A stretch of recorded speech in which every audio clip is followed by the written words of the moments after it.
The first movie I literally ever made in my life was about two guys playing Stratego with each other. I had all my friends dressing up like the military characters in the game. So, Battleship is really my second board game turned movie. I've had great success and I've had catastrophic failure. It's really how you handle the rough stuff that defines you, I think. I don't like alien films where you don't get to see the aliens. The big fun in Battleship is that there are no current battleships in the Navy today. The battleships are about 1,000 feet long and they have huge guns. They were what you saw in World War II. The last battleship that was used was the Missouri, which is what the Japanese surrendered to.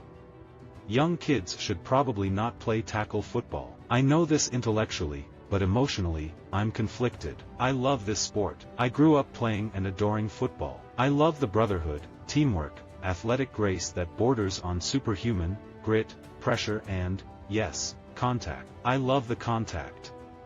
Obama really is a warrior in chief. He's not afraid to get the job done.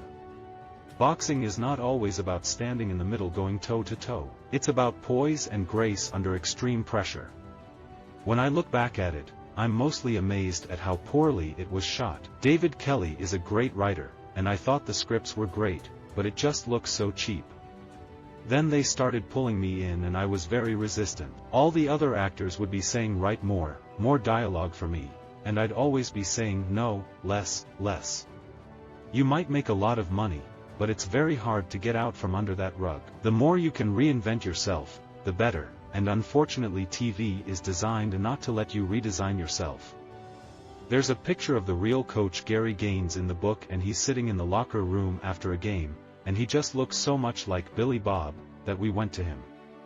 Truth is, we offered it to Tom Hanks, which pretty much every movie in America does, but Tom passed. Billy Bob said that Hanks recently called and said he's voting for all of us for Oscars. He loved the film. It's always an interesting sort of adventures that get someone into a movie. Michael Mann's always been one of my heroes. What kind of town do we want in the future, and how are we going to plan on that? People know I love to shoot action and that I'm not afraid of emotion. I'm pretty upfront about my love and admiration for the military. One of the perks of making movies is that you get to sort of follow your own passions. And I believe quite passionately that we don't pay enough attention and respect to our veterans. Not just our wounded veterans, but all veterans. I've spent enough time with soldiers to know that once they get to know you and they loosen up and become themselves, they are some of the biggest hams and most charismatic, cocky, fun, humorous guys I've ever met. I think musicians oftentimes have the right skill set to be good actors. And with Rihanna, I noticed her and knew of her obviously, and was very taken with her charisma and her confidence. I've been a big believer in musicians turned actor, going back to Sinatra winning the Oscar for From Here to Eternity. David Bowie in Man Who Fell to Earth. Chris Christopherson's been great in a bunch of films. Liza Minnelli, Barbra Streisand, Mariah Carey, I thought was great in Precious. I had great luck with Tim McGraw twice in Friday Night Lights and The Kingdom. I love finding offbeat casting and finding someone you know in one way and you reinvent them in another way. I like doing that as a director. What first caught my eye about Rihanna was an interview she did with Diane Sawyer after the Chris Brown incident, where she was very articulate, very poised. Obviously a smart girl who talked about a very traumatic experience. You know, to me, being a good actor, the most important quality is you've got to love to play, and to just be open to anything. I did not want Battleship to be perceived as an American war film. I wanted to do everything I could to make the film accessible to a global audience. It felt like bringing an alien component to the film would help take the American jingoism out of it. I somewhere along the way became fascinated with exploring characters who are willing to put themselves into violent situations, whether it's football, hockey, boxing, being a cop, being a soldier. There's not a lot of people who are willing to put themselves into those situations. I believe that anything in this world is fair game for a creative exercise.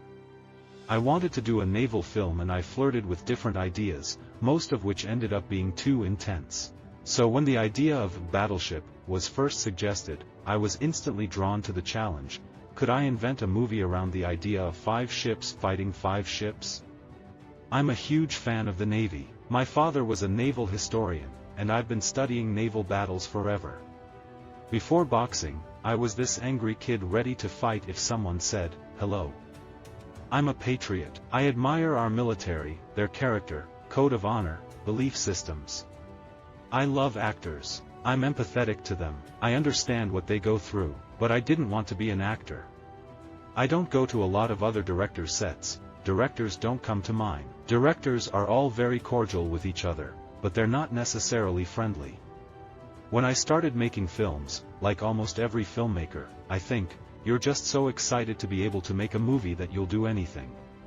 Some directors want to make superhero films. That's what gets them off, and they love it, and they love sci-fi. I prefer putting my hands into non-fiction.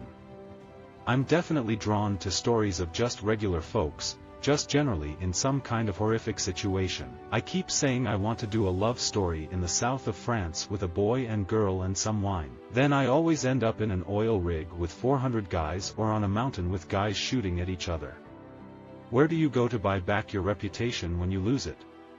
The SEALs rarely call the Taliban terrorists because they respect them as worthy opponents. There's a truth to the violence of boxing. You have a very real threat, an opponent.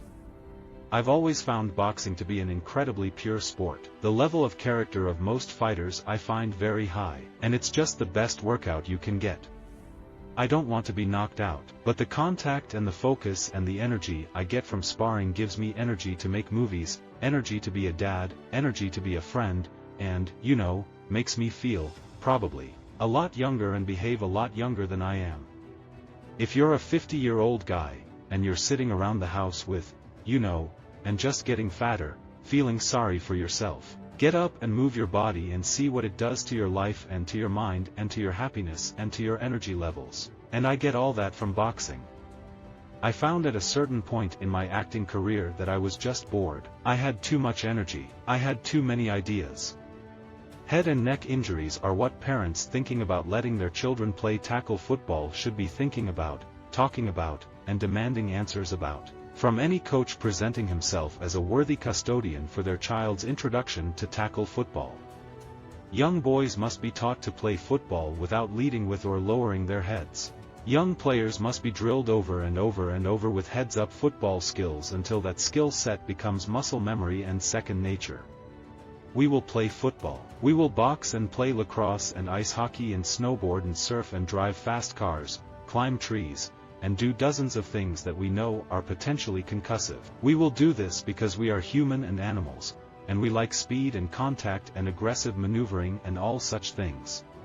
For me, concussion response is pure common sense. We can all probably handle a few mild concussions. I have had at least 3, and despite my detractors' opinions, I am mentally and physically fine. Life is, and should be, a little hard. Getting punched in the face or getting an occasional concussion will probably happen to us all at some point in our lives. We can handle it. The more you learn about the science of boxing, the more appreciation you have for man's ability to think and perform in violent situations, and that's what interests me in film. Sweating the small stuff is important in boxing and life. On a movie, we have production assistants who are 18 and 19 years old. If someone asks you for a cup of coffee, and you bring them a cup of coffee that's cold, I make a big deal of that. I make a really, really big deal of that. You have to pay attention to details. If I could find a way to make a film that takes you into the mind of a fighter, where you have 36 minutes of combat with so many different emotions, so many highs and lows, so many obstacles to overcome, I'd do that. Visit our website for more quotes, quoting.com.